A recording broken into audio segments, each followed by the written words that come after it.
Welcome to Human Risk, a podcast dedicated to the understanding of human behaviour as a risk. Here's your host, Christian Hunt. Hello and welcome back to the Human Risk Podcast. In this series, I interview people who can help us better understand the impacts of human decision making and those that can help us to mitigate it using behavioural science. My guest this time is really well qualified for the latter. On this episode, I'm speaking to Dr. Amy Bucher. She specialises in behaviour change design, and in her work, Amy focuses on crafting engaging and motivating solutions that help people change their behaviour, particularly in the fields of health, wellness, learning and financial well-being. She's previously worked at CVS Health and at Johnson & Johnson, and now works at MadPow. She's also the author of a new book called Engaged, Designing for Behaviour Change, in which she explores how we can incorporate behaviour change principles into the way we do things. Given her healthcare background, she's particularly interested in how we design things to get better healthcare outcomes, but the principles she talks about can be applied in many other contexts, including, whisper it, compliance. In our discussion, we talk about Amy's background and explore some of the things we can all do to change our habits. Of course, we got onto coronavirus, so I should add this was recorded a couple of months ago as we were both in the early stages of lockdown. I found what Amy had to say fascinating, so please enjoy my conversation with Dr. Amy Bucher. Amy, welcome to the Human Risk Podcast. Thanks, Christian. I'm glad to be here.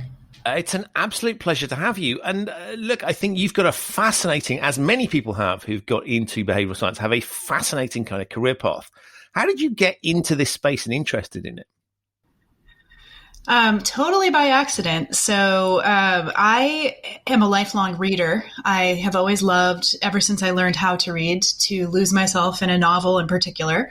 And when I went to college, I decided I should major in English because that's what a reader does. And I quickly learned that making my hobby into my job was a fast track to making myself bored with it, making it no longer a source of pleasure.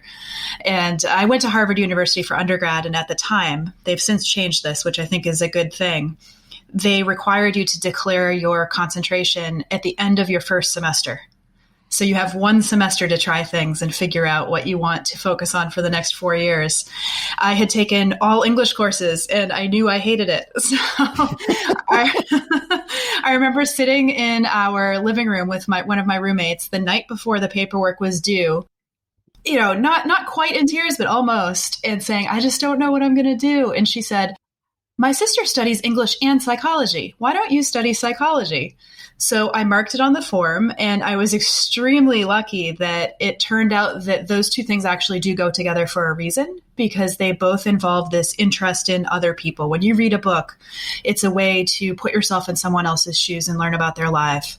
And psychology is the science of understanding that. So it turned out to be a really excellent fit for what I wanted to do, but I wandered into it completely by accident. And I think that's fascinating because I did French and German literature, and I found myself studying kind of Kafka and Sartre and sort of authors that were dealing with the weirdness of the human condition. So rather than just telling stories about what had happened, it was kind of like, we're a bit weird, we make strange decisions. And so I totally see that connectivity between literature, which for me became a kind of proxy for psychology, in that I realized I was studying and learning about what motivated people and myself from reading that. So the journey you've described, I recognize entirely as being sort of valid, and they sit nicely together. So you move into that space, and then what happens after that? Well, I did my undergraduate education. I got involved in research pretty early on, which was fortunate because I really got to see, how the science is made, sort of the mechanics behind the scenes. And I started to make relationships with researchers that led to me going to grad school at the University of Michigan.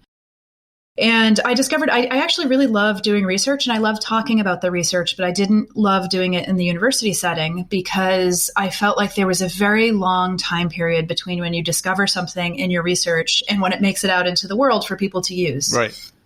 The peer review process. And I think this is a good thing because it ensures quality, but it's very long.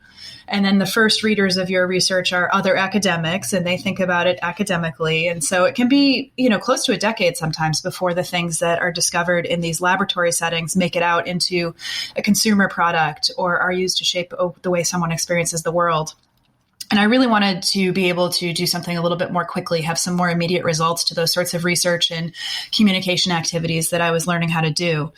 So I ended up taking a job with an agency that they actually did mostly training for pharmaceutical sales forces. So not something I was personally very involved in, but I was handling research for them and doing things like running focus groups with older adults about their cell phone usage so that we could start to understand how we might be able to use mobile phones to get health information out to that age group.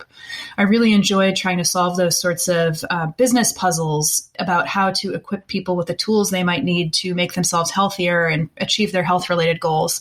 And that was really where I started on my career path that has led me to present day. Wow. How did you find that step between the academic world and the kind of the more real life stuff? Because one of the things I think is fascinating, and your 10-year thing doesn't surprise me. It kind of horrifies me slightly, but I think it makes perfect sense, right? It's very logical. You don't want to put stuff out there until it's been properly looked at. And of course, when we look at behavioral science deployments in the real world, quote unquote, it tends to be a lot more short term, quicker, and we're kind of experimenting on the fly quite often a little bit. How did you find that shift? It was scary. It was very scary. It's only in the last few years that I've really felt confident about my career path, because at first I very much felt like I wasn't using my background, wasn't using my degree. I was deviating from expectations. And it took a number of years before it really became clear to me how much I was using the skills that I had learned training as a psychologist in the work that I was doing day to day and reframing the way that I thought about scientific discoveries. So to your point, I think there is a difference between academic research and the research we do on the fly in the, quote unquote, real world. But I actually think both types are valid and they need each other in order to, be effective at changing things out in the world. So I think the research that I do now, it's not intended to be fully generalizable. It's not intended to describe the human experience in the abstract. It's intended to be very specific to a product, a problem, a user group, a point in time. And that's fine because my purpose with it is to develop a solution for that context. So it was a really scary transition. And it took me a long time to kind of realize through experience that was okay, that I was still making use of all of those skills. Tell my listeners a little bit about what you do now and the sort of focus of your work. Yeah, I work for a design consultancy called MadPow. So we have 2 offices in the United States, one in Boston, Massachusetts, and one in Portsmouth, New Hampshire. And we focus specifically on using the psychology of motivation to design experiences that are good for business and good for people. And that last bit there is really what made me want to work for MadPow, because we focus very much on making sure that we're not just finding economically good solutions for our business clients, but that we're building things that help the people who use them in some way. So there always has to be that aspect of social good, of doing good for our users in the project for us to be interested in doing it. One of the questions that is level. One of the challenges leveled at behavioral science is often, well, how do we know what's good for people? Right? We make an implicit presumption that a particular intervention is the right thing for those individuals. How do you make that assessment? Because it's sort of, you could get up in a very self-serving way of kind of decide what's organizationally convenient and then create a rationale to kind of why that's also good for the individual. Yeah, and that's at the heart of a lot of the work that I do. So you're asking the question at a really interesting time because we're in the middle of the coronavirus pandemic. And I think it's exactly the sort of situation where my answer to this question is a little bit different. So under normal circumstances, I sit very much within a self-determination theory of motivation school of thought, which is that the most effective forms of motivation, the long-lasting forms of motivation, come from within. And so we really need to ask people what their goals are and flex to what they want to do. So it's not our job to tell them what the goal is. And there's a concept within self-determination theory called volitional non-adherence, which means that people basically have the right to choose not to pursue a goal, even if a health expert or a financial expert, whatever expert says this is the right thing.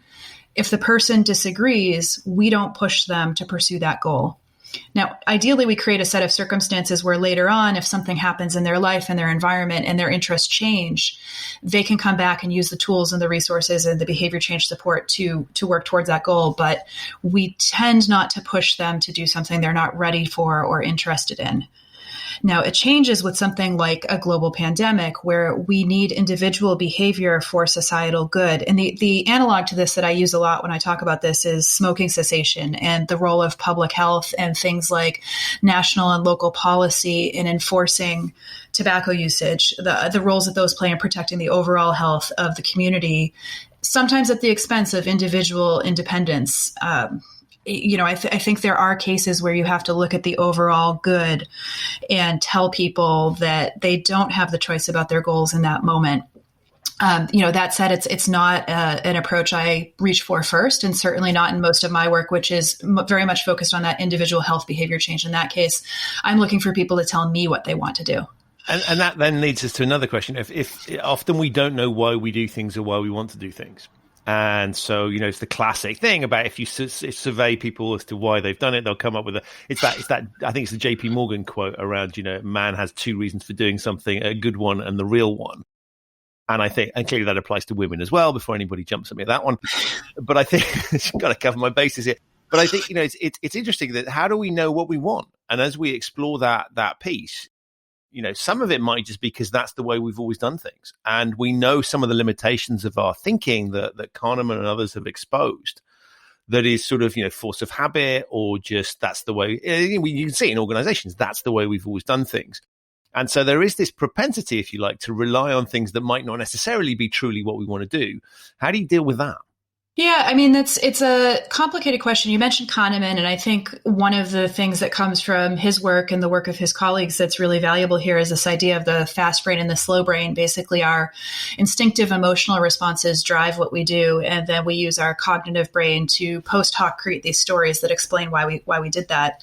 And I actually do think that there's a role for following our emotions, paying attention to our bodily response to situations, and thoughtfully using that as a guide to what is the right course of action for us. So, I think that there is something there that is very worth doing. And a lot of times it gets talked about as if that fast brain is always a bad thing, that we're always going to go for, the fight or flight type response. I don't think that's always true. I think that on some level, people oftentimes do have an inner sense of what's right for them and what they value and what aligns with their values.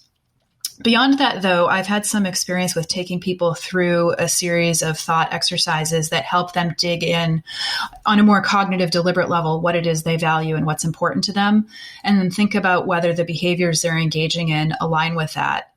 And whatever they come up with, you can also help coach people through paying attention to those things in their environment that push them down the habit path. If that's not a habit they want, sometimes you want to help people build up a habit path. If it's a behavior you want them to adopt or they want to adopt and it's made difficult by things in their environment, you can deliberately reshape your own environment sometimes in order to make those behaviors easier and more automatic. So it's sort of pulling yourself out, going through some structured activities to pay attention to the situation, and then making deliberate actions to reshape it in a way that supports what you want to do. And I think that's a really interesting observation, because there is this tendency nowadays to go, we're all idiots, right? We do dumb stuff, and that explains a whole load of things. And of course, if you look at it, there's a heck of a lot of things where actually that fast brain saves us. And it stops us doing things that are silly and gives us opportunities that we wouldn't otherwise have. And so there's a positive aspect to it that I think is often sort of ignored. And I don't think the word bias is particularly helpful in that regard either, because it comes with a negative set of connotations. So I think that's a fascinating observation there. And one of the areas that I know you look at is sort of the use of behavioral science in technology and kind of user interface. And I've heard you speak elsewhere around, the combination of kind of online, offline, for want of a better phrase, and how one thinks about those things. And people often separate the two. Can you talk a little bit around how you view that? Yeah, absolutely. So I tend to work on behavior change products. And the way that I define that is you're trying to get somebody to take action. Most of my projects are in the health field. I do some work in financial services, but in both cases, those actions, those behaviors are usually off the screen. So I need to think about the context in which people live in order to think about, first of all, what is bringing them to the point where they are interacting with the digital product that I've worked on. How are we? And some of this falls under more traditional marketing activities. Honestly, I don't know that they frame it this way, but how do I bring this product to their awareness and talk about it in a way that aligns with their goals so that they are interested in using it? How do I make it easy for them to get access to it? which might mean thinking about, what does their day-to-day life look like? If I'm asking somebody to use a fitness app, what are they already doing on their phone, or what devices are they already using? How can I better fit into the workflow that they've already defined for themselves in their lives? And then on the other side of it, how do I understand what's possible for them in terms of those actions that I'm asking them to take? Years ago, when I worked for HealthMedia, which was a startup that Johnson & Johnson acquired, we had a series of digital health coaching programs for various, health behaviors, health conditions. And one of them was for people who were just taking up an exercise habit for the first time. So really intended for those couch potato type folks who, they just wanted to get into gentle walking, maybe a 5K race down the line, but not hardcore athletes by any means. And so the coaching we provided them was very broken down, very step by step. And one of the things we quickly realized with our research is that even something like gentle walking, which is always the first recommendation, people have to live in an area where they feel safe to go for a walk. And that means, are there pedestrian paths or sidewalks where they're protected from motor traffic? If they're working a job that keeps them in an office during daylight hours, do they have someplace with good lighting so that they, could be aware of their surroundings and not, become the victim of a crime or anything like that? So really understanding the environment that people lived in was really important, even though the behavior itself was very well understood. So it's things like that we have to pay attention to, and then build into the digital program those constraints, those parameters, helping people come up with alternatives if their physical environment doesn't permit the things the way we might prescribe them in the abstract or in, a perfect world. Is there a difference between habits that you're trying to build as opposed to habits that you are trying to stop? Yeah, I think some of the difference is the awareness level, because oftentimes with habits, part of the nature of them is we're not aware of them. And so it can be difficult to make somebody realize that the things that they do day to day are changeable. They sometimes feel so set in stone that people don't realize they can reshape them. And that's a slightly different challenge than creating something anew. And I do think it's very important to understand the set of habits that people have already. So you can do something called habit laddering, which I'm sure you're familiar with, but where you take an existing habit and then you piggyback a new habit onto it. So if I every morning wake up and I automatically go upstairs and I make the coffee. This is something I really do. So, I get up, I go upstairs, I grind the beans, I fill the carafe with water, I hit the start button. If I had to take a new daily medication, an effective way to get that to be a habit for me might be to put that bottle of pills right next to the coffee machine, because then I'm automatically reminded when I do my existing habit. So I'm using the strength of habit A to create habit B. Breaking habits, you really have to create that awareness first. And I think sometimes people need to do some examination of what is the cue, what is the trigger that's causing me to start this behavior pattern? Where is there a place in this chain that I can break it? So, do I have to move something away from the coffee maker or, put the coffee beans in another room so that now this has to be a more deliberate activity for me and I don't just go through everything by rote? Look, you've recently published a book which, seems to be doing incredibly well, unsurprisingly. How did that come about? And do you want to tell the listeners a little bit about what's in it? What can they expect? Yeah, so the book is called Engaged, Designing for Behavior Change. It's published by Rosenfeld Media, and it just came out on March 3rd. Turns out to be terrible timing to publish right before a pandemic hits your nation. Although, in the scheme of things, it's really small. That's a luxury problem to have. But I wrote the book. I first put in a proposal to Rosenfeld Media a few years ago. I was interested in writing a book because I get a lot of people who reach out to me when they hear about the job that I do. So they might find me on LinkedIn, or they might see me give a talk, or I have a website where I'm trying to get more active again on blogging. I used to blog very regularly, and then I started writing a book, and that was the only thing I wrote for about a year. But people would reach out to me and they would say, either they're starting their career, like they're just finishing school and they're looking for their first or their second job, or maybe they've been in the design field or the behavior change field, but they want to get into that intersection of design and behavior change where I work. And they were wondering, how do you do it? Like, what is a career path one could follow? How do I learn about the way that these two fields build off of each other so that I can make it into a career? And I found there were very few resources I could direct people to.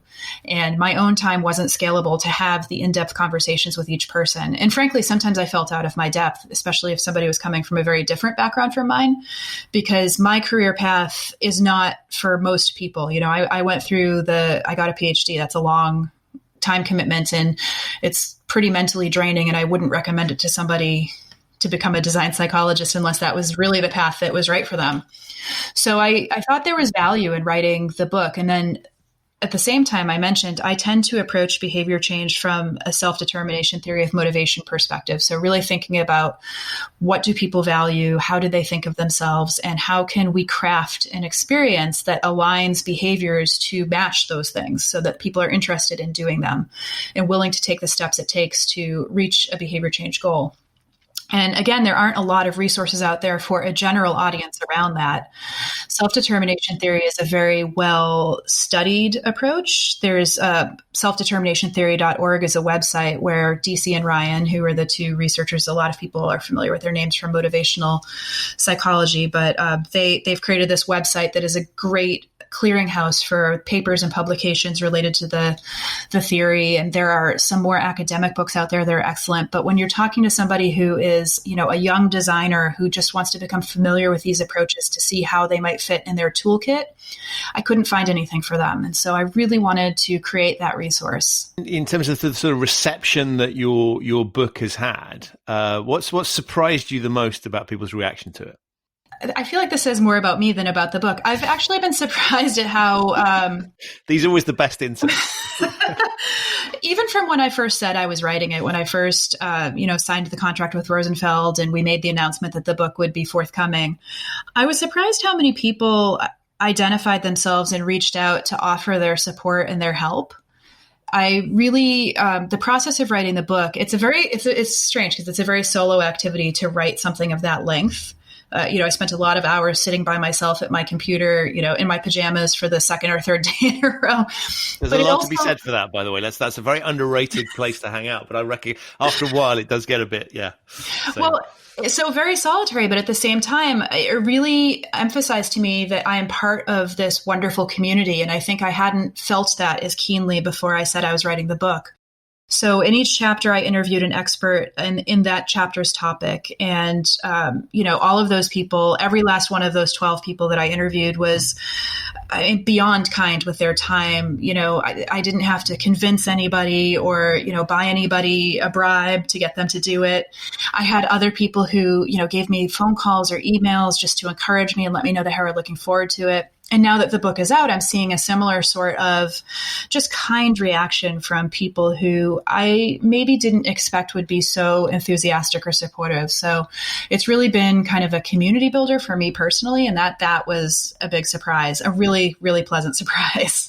And I think that's interesting because you would think, and this is clearly a sort of flawed presumption, otherwise I wouldn't be raising it, but you would think that kind of anybody operating in the behavioral space would have really good insight into how people would react, right? So you, of all people, the logic would be, would understand how to get them on board and be able to sort of build upon. And yet even you are surprised by human reaction. I think that's a really interesting insight there that sort of tells us that no matter how much time you spend in this space, people still have the capabilities to surprise us and sort of deliver things that we were not expecting at all. And so I think that's a fascinating kind of insight into the fact that we can't necessarily predict how things are going to turn out. Yeah, I agree with that. And I'm also laughing a little bit because have you heard the phrase research is me search? No, that's... People used to say that all the time when I was in grad school. And there is this funny sort of relationship that you'll notice. People tend to study, or at least when I was in grad school, we noticed this with a lot of our colleagues, our classmates, like people would tend to study things that were blind spots for them in particular. It's like we know where we have our own limitations. And so we spend our lives trying to learn more about that area, become expert. And we do become expert in a certain way while we're still that same flawed person. So a lot of my research and a lot of my, going back to my dissertation has been about community and social support and relationships. And yet that's the area where I was most surprised. Right. But that's very interesting, because I sort of reflect on my own kind of career path. And in the same way that nobody grows up wanting to be a behavioral scientist. And as we were saying before we started recording, it's not, children's literature tends not to focus on that as a kind of career path that's available, probably because it wasn't when either of us were growing up. Ditto, nobody grows up wanting to be a compliance officer, which was kind of where I ended up in this space. Right? And that's not a cue for somebody to start writing a book to make it attractive to people. But as you end up in this in this space accidentally, and I think it's fascinating, to then reflect how someone ended up there. And as you were talking, I was thinking, well, one of the reasons that I find it quite ironic where I ended up in what I do now is that I had this propensity as a kid to kind of want to break rules and sort of not do what I was told. And so I now find myself in a space where I'm talking to people about how does one do that influence. So maybe there is something in that I've been sort of exploring the bit of my genes, if you like, that encourages me to kind of cross lines and say, well, how could I have controlled the younger version of me or control my own impulses? So I think that's a lovely way of articulating things. Really interesting. And look, where does the future take you? I mean, if we look at sort of, so the book is done, tick, and clearly there's the option of second, third, and fourth. And if it goes as well as it is at the moment, clearly there'll be publishers knocking on your door for that to happen. But where do you see your kind of career path? Recognizing, of course, that one of the tenets of what's happened thus far is unpredictability. Yeah. So right now I've been at MadPow about 4 years, and I'm really happy where I am right now because as a consultant, I get to work on all kinds of different projects. A typical project for me is no more than 6 months. So in a given year, I'm handling 4 or 5 significant projects, and they're usually really diverse, really different from each other in terms of the research questions I'm trying to answer or the product I'm working to design. And one of the things that I'm hopeful for as a result of the book is that there will be more potential clients who see that and understand what we can offer them, what I can offer them, and come to us with the types of projects that really are in that behavior change sweet spot. So I'm really excited in terms of the types of projects I might get to work on in the next few years, and being able to go to some of the companies that I think have really interesting behavior change challenges and say, hey, I have some expertise in this. This is my viewpoint. How can I become a part of what you're doing? And I think that's interesting because one of my sort of theses is that we are going to find behavioral science not as a kind of skill set of weirdos or people that are passionate about it, but actually it's going to become something that everybody needs to have. And as we look at the kind of, if you're a line manager, you are attempting to influence human decision making. And we tend to think about this as the preserve of communicators, whether it's advertisers or other influencers. And you can see, so regulation is a logical place to my mind. What we're trying to, but actually, I think the skills that are there and an understanding of kind of what makes us tick, I think is a skill set that's relevant to everybody. And yet that's not broadly understood. And people see it as a distinct bucket. In a way that I could sort of see changing. I mean, how do you see that happening? Have you got a sense that that it is still viewed as a specialist skill that doesn't apply to everybody, or are you seeing chinks where that sales pitch that you've outlined would actually ideally to be most effective? You want to be inside an organization running things rather than being a kind of peripheral advisor that comes in when there's a communication to be made. Yeah, so I think it is still a specialty, and I think there will probably always be a behavior change specialty for sort of your higher level, more complicated issues. But I agree with you that it's a skill set that should be democratized, that should exist within most, if not all people, because it has value for every role. One of the things I talk about a little bit in the book is, my hope that I can start to equip people with some of that basic skill set so they can do some of these things themselves. They can recognize where they might want to pull in a behavior change tool or think about their problem in terms of a behavior change framework or theory, but also recognize when they're in a situation where they really do need that expertise so that they can reach out to somebody who has it and bring them in appropriately. And I think, healthcare as a field is one area where that happens more often because the problems, the questions that we deal with tend to have just a lot of complicated factors involved and a lot of potential risk if things go wrong.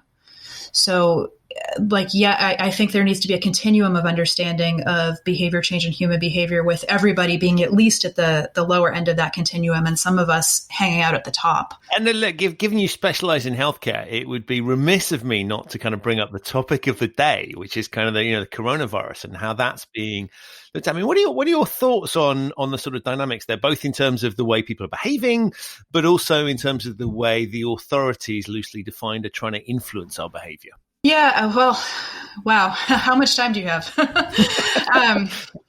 So I talked with my colleague, James Christie, who runs a Sustainable UX. It's a virtual conference, but we did a live session last week, and we weren't actually going to talk about, we were going to talk about my book, and then we ended up talking about coronavirus because that's what's happening right now. And it does have some parallels to sustainability and climate change, which are the core areas of interest for them. One of the big dynamics right now that's making things so hard is that the outcomes of our behavior right now are not immediately apparent. And if we're successful, the outcomes of our behavior will be the status quo. It will be, no new infections. It will be people staying in the level of health that they have now. And as human beings, that's not how we're wired to measure success. So it's really difficult for people to make sacrifices now, knowing that the reward, well, first of all, that you may never know if it was effective. And if it is effective, you're not going to feel that, that dopamine kick of seeing the change, seeing the, the scoreboard light up, because it's just the status quo. So I see that that's really hard for people. And I think that one of the things that we can do within this enforced social distancing, and the area where I live just went on, it's not a full lockdown, but everything except essential businesses is closed. They're asking people to stay indoors. So it's pretty close to a lockdown. And I think some of what we can do is give people that sense of control within those constraints. So, I've found some hope in seeing people on Twitter and on Facebook who are talking about, I did a Zoom happy hour with my friends. We all raised a drink and talked about the beers that we'd selected. Or people who are finding ways to play video games or watch movies together to maintain parts of their normal social connection. And in some cases, actually connected beyond the people they might talk to in a typical week, because now that we can't see the people who are local in person, it's just as easy to talk to somebody who's halfway around the world. So in some ways, as is illustrated by this, right? Yeah. Yeah. And in fact, that's something I found personally, is that I'm connecting with some people in my life who I don't talk to regularly, because all of a sudden the mental barrier of the people I talk to every day or the people who live near me, that's removed. I think the more that we can give people those fulfilling experiences within these boundaries, the more likely we are to be able to sustain it as long as we need to, without people, losing it. Because it's hard. We're not built for this. We're very social creatures. We have this innate need for autonomy. That's another thing that I talk about a lot in the book. It's part of self-determination theory, where it's really important to human beings to make their own decisions and feel in control of themselves. And we need to find ways to provide that within some very necessary public health interventions. And I think it's interesting in the United States, at the national level, I don't think that we're seeing the strength of response that we need to.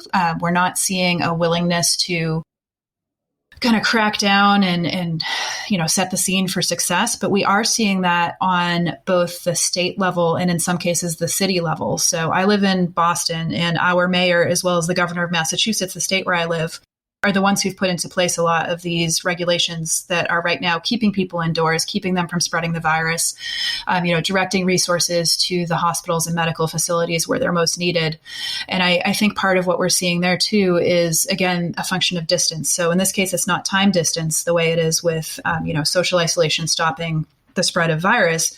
It's physical distance. It's when you have an official who's living in the city with you or who's living in the state with you and can actually see the effect that it's happening on people, on businesses, on traffic. They're equipped psychologically to make some of these decisions, I think, a little bit more with maybe a little bit more empathy. And I think that point around wanting a sense of control and having that taken away from you is interesting. And there's sort of narratives when you look at the way lockdowns are being prescribed and described. There's very different approaches to it. So, here in the UK, we've got something similar to what you've got, which is we have been kindly asked, the police will enforce not to go out. And yet you go to some other countries where it is very close to, if you wanted to be cynical, police state. And then you've got other places where it seems to be much more, there's no lockdown at all. In fact, it's sort of, the civil liberties, if you like, seem to. And I think there's a really interesting balance here and how we are, how different people are responding to this. And there seems to be a natural, there's some people seem to be reluctant to impose restrictions. And I'm intrigued as to, what are your thoughts around that? I mean, is that just sort of unwillingness to acknowledge the severity of the issue? Is there something inherent in certain leaders that want to be seen to promote freedom and they find it difficult to constrain others? How do you see that? Yeah, I mean, we're seeing it within the United States. We have the 50-state system, and each state has its own governor who can make some of these decisions on his or her own. And we're seeing some states that are saying we're absolutely not going to put restrictions in place. It's important to us that our citizens are completely free to do what they want to do. I think some of that is a cultural thing. So American culture in the global sense is a little bit more individualistic. And within the United States, we have some areas that are even more individualistic. And I think that's part of it. I think some of it is also a focus on economics and economic outcome over maybe a more public health type of focus. And I think some of it is also not really thinking long term. So this is where I've been frustrated, because there's been some narrative in the last few days here about balancing the damage to the economy from shutting everything down against the known or the predicted fatality rates if the virus spreads. And I think it's something like a 1% to 2% mortality rate. And I've actually seen some people calculating out numbers like, oh, hey, if you do this as an equation, is this really so bad? And that's incredibly troubling to me, incredibly troubling to me. First of all, as a human being, because I just don't think that that's not a debate that we should be having. That's not even a conversation that I think should be on the table. But I also think that if you really do want to go there, if you want to talk about the economics of it, you've got to take a longer term view. So you may be able to temporarily protect your economy from a shutdown. You send people to work, reopen the businesses. That's not going to sustain, because people will become ill. Like, this effect will happen, and we know that. And so it's really taking this short-term view over a longer-term view. And I think, unfortunately, a lot of that has to do with the way that the political system here is structured, the ability of businesses and wealthy people to contribute money to politicians directly.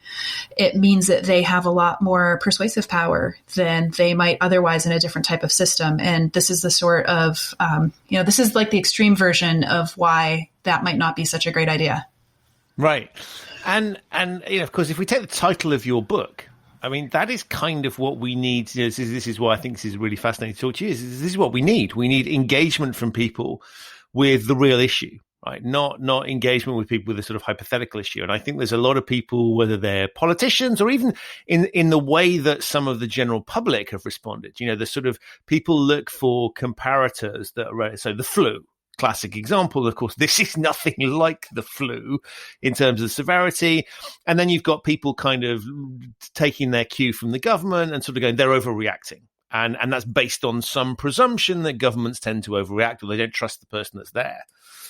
So what would your sort of panacea be, if you like, if there is one, in terms of how we can get people to engage with this? So another bright spot I've seen is the people who are willing to share their stories. So there is the New York Times had an article about a couple in Louisiana, and Louisiana is one of the states where they really have been slow to act. So they're experiencing higher rates of coronavirus than some other areas of the country. Which is terrible, given Katrina and all the other things that have happened in that part of the world. Yeah, absolutely. They've already, been very hard hit. I was reading, interestingly, though, that one of the reasons why it's so bad there is because of Katrina, and because the government was slower to respond in helping people after Katrina. They have now this distrust that's based in their experience 15 years ago. So, what little the government has done, people are even less willing to listen to them. So that's a really unfortunate compounding effect. But there is a couple in Louisiana. The New York Times did a profile on them where, they're politically speaking, sort of in terms of their social circle, they're exactly the type of people who are distrustful of any warnings about this. they're the type who would say it's just the flu, but the husband has actually contracted the virus and has been hospitalized. And the wife has done a great service actually by stepping up, being very public about what their family is going through and reaching out to her friends in her community and saying, listen, this is real. We thought it was a hoax too, but we were wrong. And she is making a difference in her small community. And, now that's been amplified by the New York Times. Similarly, I was very upset to see that Tom Hanks and Rita Wilson had coronavirus, but the fact that they went public with it, I think, was hugely beneficial. Idris Elba, other celebrities who've kind of raised their hands and said that they've tested positive. The more that we can put a face and a story around this, the more real it is for people and the more they can relate to it. So they don't have to use an analogy like the flu. Now they have something that's tangible, that, is emotional, that they can think about instead. You can't buy your way out of this. You can try and isolate yourself, but actually you are at risk. And so there's some interesting societal dynamics there around who it's impacting in a way that, people can shield themselves from other aspects that tend to hit the poor in society more than the rich. Yeah. And, it's been interesting too. I've just been thinking about, in some ways, I think many celebrities are more exposed to the public. So when you have something that spreads this way through this sort of viral contagion, I'm not out at a 3,000 person event shaking hands on any given night, where you may have celebrities who are attending film premieres or they're giving talks or having other events, and they're really exposed to a large number of people in a very short period of time, where they, may be more likely to contract something like this. Look, what are your kind of hopes for the future? I mean, clearly we want this thing to go away, but in terms of sort of the behavioral, if we looked at sort of behavioral science solutions, when because there's been a lot of criticism, particularly in the UK, where there's been comments, there's been a lot of talk around use of behavioral scientists, and these people have been misleading, and there's confusion, I think, between government approaches and the way that approach is communicated. And my take on this is behavioral science is useful for thinking about how the target audience will react. So you take your medical advice and you can use behavioral science as an intelligent way to implement that particular piece. It's not in itself a sort of panacea for the entire problem. I mean, if we rely on behavioral scientists to solve this, we're going to get ourselves in all sorts of trouble. So I see it getting a little bit of a bad name in some respects. I mean, what role do you see behavioral science playing into the next phases of this? Yeah, I like the way that you put it there, and I'm passingly familiar with some of what's been going on in the UK in terms of the response to behavioral science assistance or intervention with, communicating out about the virus. Not enough where I feel comfortable commenting in specific, but I think that you're right that we need to look to the medical and public health professionals as the lead experts on this. They are the ones who understand how the virus is transmitted, how we can stop that, what's appropriate in terms of testing and treating and so forth. And then, as you said, as behavioral scientists, we can help figure out how to communicate that in ways that, are effective, that work with the way people think, that take advantage of some of the social dynamics. There's a group of behavioral scientists who've put together a short 4-step pledge. It's standagainstcorona.org, but it's 4 very specific behaviors. So, for example, washing your hands. And the idea is that you would read this list of behaviors, you'd sign your name to it, you can share it on social media. There's sort of a ticker tape that shows the people who've signed it most recently. It's not putting anything new out there in terms of what those behaviors are. Those came from the medical professionals, but the way that it's constructed is intended to, take advantage of people's tendency to follow through on commitments. So that is a thing. If people make an explicit commitment and they sign their name to something, they're more likely to do it. It's taking advantage of some of the social dynamics that might create accountability or social pressure. And it's giving people an avenue to reach out to others in their network and say, here are some things you can do. Because that's another thing, too, about this whole epidemic is people feel helpless. And that's very uncomfortable for us. As human beings, we're also wired to look for ways that we can interact with our environment and be successful. And when the directive is to stay home and do nothing, that works against that tendency. So if you give people something, however small, that they can do that might make a positive difference, that helps alleviate the anxiety associated with feeling like you can't do anything. So I think it's looking for opportunities like that where we can augment and support what public health and medical professionals are doing, and being responsive. And I think eventually and this is not for me because I'm not a clinical psychologist, but there will be a need, I think, for enhanced therapy and clinical support after all this is over, because it is very traumatic. And we're going to see people who are going to have, post-traumatic issues, anxiety, and so forth when all of this is done. And I am hopeful, especially with this new emphasis on telemedicine that we're suddenly seeing through necessity, that some of those services can be made more scalable and more available to people who might otherwise not have used them. That's a lovely uplifting note. I was struck as you were talking, actually, there was a lady I saw interviewed, and this was before the UK kind of went into lockdown, who was asked if she'd made any changes to her life. And she basically said no, because that would be giving in to the virus, which is sort of right up there in the scale of I think. So I like your kind of sense of thinking around how do we give people a positive way of looking at these things, because it does feel like surrendering, right? Locking yourself up and not going out confronting these things. So there was a certain logic to what she was saying that I had some sympathy for. I very quickly lost sympathy when I recognized what that meant. But it sort of feels strange, right? Yeah. And to your point, I get how it feels like giving up. You don't want to change your way of life because something forced you to. And I think the better way to think of it is you're going to show the virus who's boss by changing the world in a better way. We're going to come out of this. And this is a hope. This is not necessarily a prediction. So we have to work towards this. But my hope is that on the other side of this, we have improved the way that we relate to each other, the way that we care for each other as a result of the virus. And that's how we show it that we didn't give in. It's not by carrying on as normal and suffering the consequences of that.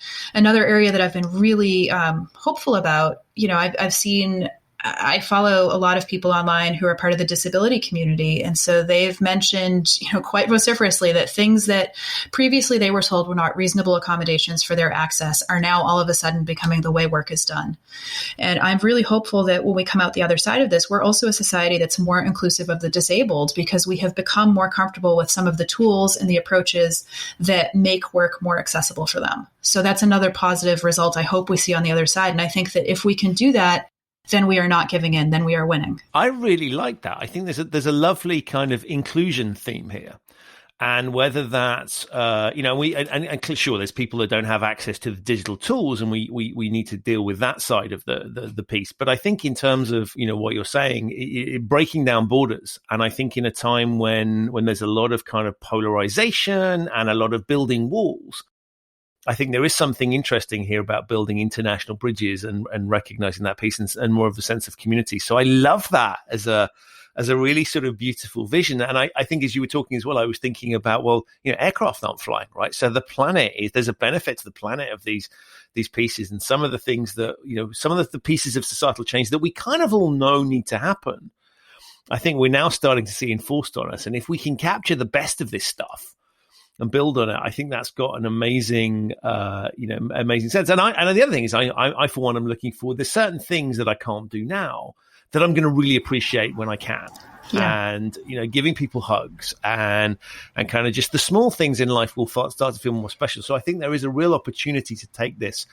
And so I think that's a wonderful note on which to end our conversation, because you just give me a real positive sense that we can, there's something good to be had out of all of this doom and gloom and negativity. So thank you so much for that. That was positive. And thank you very much for sparing the time to have the conversation. It took some interesting spaces that have sort of got me really thinking. And the biggest compliment I always pay guests is to say you've made me think, and you definitely have. I'll put details of the book in the show notes so people can find that. And as they now have more time, there is, of course, no excuse for not reading it. So, Amy, thank you very much for joining me on the podcast today. Well, thank you for having me. This was really a pleasure. That's it for another episode of the Human Risk Podcast. My thanks to Amy for appearing and to you for listening. Details of Amy's book, Engaged, are available in the show notes, together with a discount that her publisher has offered us if you want to buy it before the 22nd of July 2020. So do pay attention to that if you're interested. Otherwise, just to say, if you're not subscribed to the Human Risk Podcast, you'll find it wherever you get your quality audio content. As ever, if you like the show, please do leave a review. It's hugely helpful, allows other people to find the show and me to continue to attract high quality guests onto it. I'll be back very soon with another episode of this show. But in the meantime, stay safe, everybody, and thanks for listening.